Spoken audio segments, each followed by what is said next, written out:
J'espère que vous allez bien, je vous invite juste à faire un petit truc, c'est qu'à la fin de cette vidéo, je vous invite à aller voir mes 3 vidéos que j'ai sorties juste avant parce que je me suis donné de ouf sur le montage. J'ai vraiment essayé de vous faire un truc qualitatif sur les 3 vidéos. Et YouTube, bug de notification, tout ça, ce qui fait que quasiment personne n'est au courant que j'ai sorti. Donc juste après cette vidéo, si vous avez encore du temps et si vous en avez envie surtout, allez voir mes 3 autres vidéos, ça me ferait grave plaisir. Sur ce, il y a plaisir. On peut commencer. Bref, ça fait un moment que vous me le demandiez et je suis désolé d'avoir mis du temps à le faire, mais le voilà enfin, l'épisode 2 des secrets du Portugal, des plus grands secrets du Portugal. Asseyez-vous bien, parce que là vous l'avez pas remarqué, mais vous êtes déjà dans l'avion en direction du Portugal. C'est parti, on décolle. Aujourd'hui, je vous emmène avec moi découvrir l'un des plus grands secrets du Portugal, celui de la pente de... Celui qui est aussi bien connu dans le monde sous le nom de Sanctuaire de Braga et qui surplombe du haut de sa colline toute la ville de Braga avec des vues incroyables. C'est vraiment un lieu magnifique que clairement, mais vraiment clairement, je vous invite à aller voir si vous avez l'occasion d'aller au Portugal et d'aller plus précisément dans le nord du Portugal. Allez-y sans hésitation et si vous voulez voir ce que ça donne, j'ai déjà fait un vlog là-bas. Je vous mets le lien juste en dessous dans la description. Mais en tout cas, clairement, allez-y, les yeux fermés. Une montée de 116 mètres d'escalier avec une vue imprenable sur tout Braga. À peine tu arrives au sommet, tu finis de monter que tu tombes face à face avec une église magnifique. Des jardins à couper le souffle, t'as une petite grotte avec une cascade, t'as tellement de choses à voir là-bas que je pourrais faire une liste vraiment longue. Franchement, non, je vous le dis sans hésitation, allez-y. T'as même juste derrière l'église, dans la continuité du chemin de croix, un chemin à travers la forêt où tu finis sur un point d'eau, où tu peux faire de la barque, où tu peux faire du cheval. Il y a vraiment plein de choses à faire. Et que ça soit avec ta copine, que ça soit en couple, que ça soit en famille, ou que ça soit même toi pour te ressourcer. Franchement, c'est un endroit à voir et qui vraiment, il t'apaise. En fait, il est tellement beau que ça soit par sa vue, par ses monuments, enfin, je sais pas si on peut dire monuments, mais en tout cas par son architecture, voilà, que clairement, c'est un endroit où tu y vas, ça fait du bien. Et par contre, la petite anecdote aussi qui est bonne à savoir, c'est qu'au Portugal, il y a énormément de monuments qui sont réalisés par des architectes étrangers. Et là, non, ce lieu est 100% réalisé par des Portugais. Et ça, c'est beau. Pour arriver au sommet de cette colline, tu as deux options. Soit le funiculaire qui monte toute la colline, et clairement, ça vaut le coup quand même de le faire. C'est un bon petit truc à faire.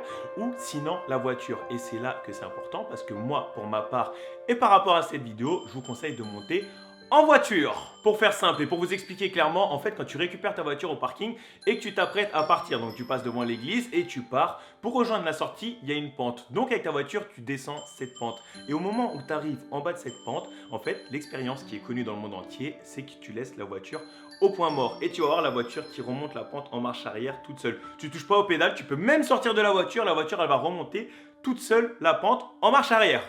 Tu me crois pas ? Je t'envoie quelques vidéos. C'est bon pour ça. Oh, recule là. T'es au colonie là. C'est quoi ce truc là, Fred?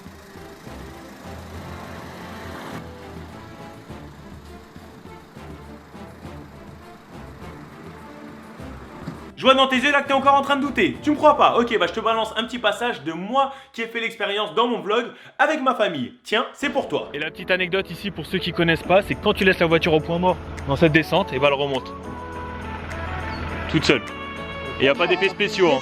Il n'y a aucun effet spéciaux. C'est vraiment vrai, elle remonte toute seule. Je saurais pas comment expliquer. Si vous savez la raison, je crois que c'est un champ magnétique ou un truc comme ça. Bref, la voiture, elle remonte toute seule. Et ça, c'est la petite expérience à faire. Bon, maintenant, je vous précise, c'est passé à 1 € pour monter. Mais ça vaut le coup quand même. Alors, événement surnaturel, miracle religieux ou bel et bien une explication scientifique? À votre avis? En réalité, c'est simple. Même si c'est vraiment impressionnant quand tu le vois de tes yeux et que ça te choque vraiment quand tu le vois devant toi, devant tes yeux, c'est tout simplement un effet d'optique. En fait, c'est deux pentes à la suite qui se succèdent, dont une qui est plus inclinée que l'autre et qui donne l'impression qu'en fait la voiture remonte. Alors qu'en fait, non, la voiture elle descend. Mais le fait que les deux pentes face à face soient inclinées de façon différente, toi quand tu le vois avec tes yeux, ça te donne l'impression, ça te donne cet effet d'optique que la voiture remonte alors que non, en fait elle est bel et bien en train de descendre. D'où le fait qu'une fois que tu te mets sur le point mort, la voiture part en arrière. Après par contre je vais être franc avec vous, même avec une explication, une fois que tu es devant le fait accompli, tu te dis merde, non, c'est pas ça, il y a un problème. Alors si, c'est bel et bien ça, mais une fois que tu y es, que tu es face à ça, tu dis waouh, non, franchement c'est impressionnant. Et le fait clairement, là pour le coup, de savoir la véritable raison, de savoir l'explication, on va dire scientifique à ce phénomène, ça enlève rien à la magie du lieu et c'est vraiment une expérience qu'il faut faire. Bref, j'espère que vous avez kiffé la vidéo. Si c'est le cas, n'hésitez pas à lâcher un gros like sous la vidéo. Et pour les autres épisodes, mon objectif c'est que je vous emmène directement sur les lieux. C'est que pour chacun des secrets du Portugal que je vais traiter par la suite, je vais vous emmener directement en vidéo dans les lieux. On va y aller ensemble sous forme de vlog. Maintenant celui-là j'avais déjà fait dans 2 vlogs. Donc pour le coup, voilà, je pouvais récupérer les images, j'avais pas forcément la nécessité d'y aller. Mais c'est dit, pour les prochains secrets du Portugal, mon objectif c'est de prendre des week-ends et d'y aller directement. Et pour ça, si vous voulez me soutenir, juste en bas de la vidéo, il y a mon lien utile, vous connaissez déjà. C'est un lien qui vous permet de regarder des petites pubs de 20 à 30 secondes et à chaque visionnage, ça me fait 4 à 5 centimes. Vous pouvez en regarder plusieurs par jour, une seule par jour, une seule fois ou tous les jours, c'est vous qui voyez. Mais en tout cas, si vous voulez me soutenir, c'est en place, c'est juste là. Maintenant, je compte sur vous aussi pour me dire dans les commentaires juste en dessous de la vidéo les prochains secrets du Portugal que vous voulez qu'on découvre ensemble. Je les connais pas tous, je compte sur vous pour m'en faire découvrir plein. L'espace commentaire, il est là pour ça et aussi pour me dire si vous connaissiez en fait la véritable raison de ce phénomène. Si vous connaissiez en fait la vérité. En tout cas, les gens, prenez soin de vous et ne changez pas parce que vous êtes les meilleurs et j'ai quelque chose à dire. Il y a plaisir. Marie, envoie le générique de fin. Si t'as kiffé la vidéo, lâche un like. Abonne-toi sans hésiter, lâche un commentaire. Si t'as kiffé la vidéo, lâche un like. Abonne-toi sans hésiter, lâche un commentaire.